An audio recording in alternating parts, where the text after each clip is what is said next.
नमस्कार साथियों। देखिए साथियों, इस टॉपिक में आप समझेंगे कि प्लॉट आप रजिस्ट्री करवा रहे हैं तो उससे पहले आप डीड कैसे चेक करें। और देखिए, मैं आपको इसलिए बता रहा हूँ कि जिन लोगों की डीड में कोई मिस्टेक आ जाती है ना, तो एडवोकेट कह देते हैं कि भाई इसमें मैं क्या करूँ।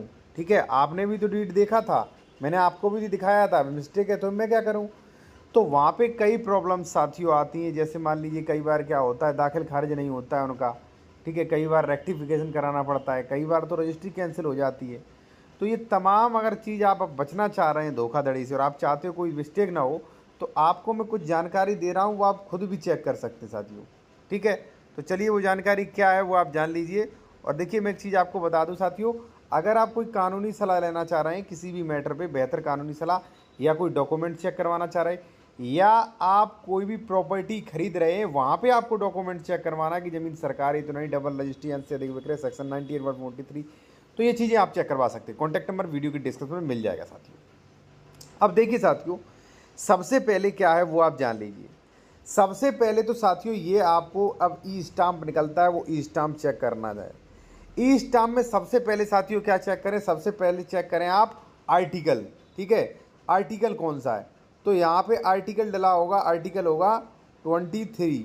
और स्टाम्प पे नाम देख लें कि परचेज किसने किया है, और ये सेकंड पार्टी फर्स्ट पार्टी, ये दोनों चीज़ आप देख लें। अब आप ये मत कहना कि भाई हमारे तो एडवोकेट चेक कर लेगा। भाई एडवोकेट चेक कर लेगा, अच्छी बात है, लेकिन अगर आप 10 मिनट दे दोगे तो क्या हो जाएगा। ठीक है, तो आपको कोई दिक्कत नहीं होगी ना, तो वो आप कर सकते हैं। अब साथियों इसके अलावा क्या करें आप वो जान लीजिए। पहले तो पहला पेज आपने चेक कर लिया, केवल 2-3 चीज़ें देखनी है।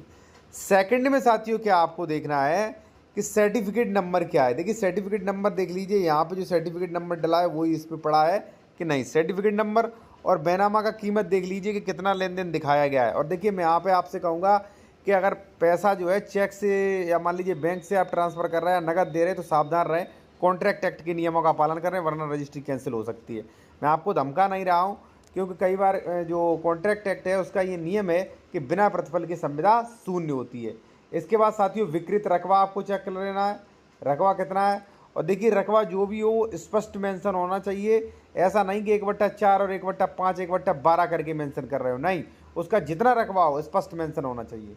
ठीक है, और यहाँ पे साथियों आप रकबा देख लीजिए, और रकबा के बाद जो है भूमि का प्रकार देख लीजिए, यहाँ पे कृषि है कि अकृषि है। अब एक चीज़ मैं आपको बता दूं साथियों कि यहाँ पे अकृषि, अगर मान लीजिए सेक्शन 80 नहीं है आपका ज़मीन और यहाँ पे अकृषि लिखा है, तो वो ज़मीन जो है साथियों कृषि ही माना जाता है, उसका 80 करवाना पड़ेगा उसके बाद।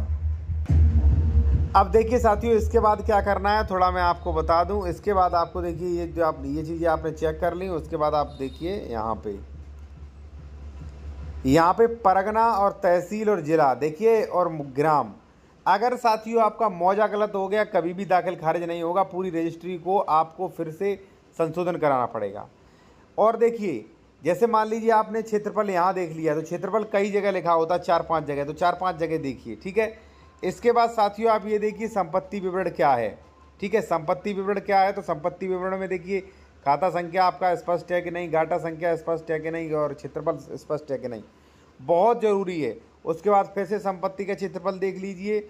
और साथियों अब मैं कुछ चीज़ें आपको और बता दूं जो आपको चेक करना है। और देखिए कोई भी कानूनी सलाह लेना चाहते हैं तो हमारा कॉन्टैक्ट नंबर वीडियो की डिस्क्रिप्शन में आपको मिल जाएगा साथियों। ठीक है, अब देखिए साथियों आपको क्या क्या चेक करना है। सबसे पहले आपको चेक करना है साथियों जो विक्रेता है, ठीक है ना, उसका नाम। अब देखिए विक्रेता का नाम जो है साथियों वो वही डलाएं जो आपकी खतौनी में मेंशन हो। आधार कार्ड में थोड़ा बहुत अगर चेंज हो तो खतौनी वाला ही नाम डलाएं, क्योंकि खतौनी से ही म्यूटेशन होगा। अगर खतौनी में नाम गलत रहा, थोड़ा बहुत इधर रहा, तो वो तहसीलदार इनकार कर सकता है। तो क्रेता विक्रेता का नाम देख लिया, उसके बाद अपना नाम देख लीजिए। ठीक है, और उसके बाद गाटा संख्या देख लीजिए, उसके बाद अपना क्षेत्रफल देख लीजिए। ठीक है, क्षेत्रफल देखने के बाद साथियों सबसे ज़रूरी होती है, वो होती है साथियों कि आप अपना चौहद्दी देख लें। ठीक है ना, चौहद्दी भी देख लें आप कि चौहद्दी क्या है। ठीक है ना, वो आप देख लीजिए पूरब में क्या है, पश्चिम में क्या है। ठीक है, पूरब पश्चिम उत्तर दक्षिण, तो वो अपना पूरा जो है वो चेक करें। ठीक है ना, सॉरी यहाँ पे पश्चिम होना चाहिए था, तो भाई वो अपना चेक करें।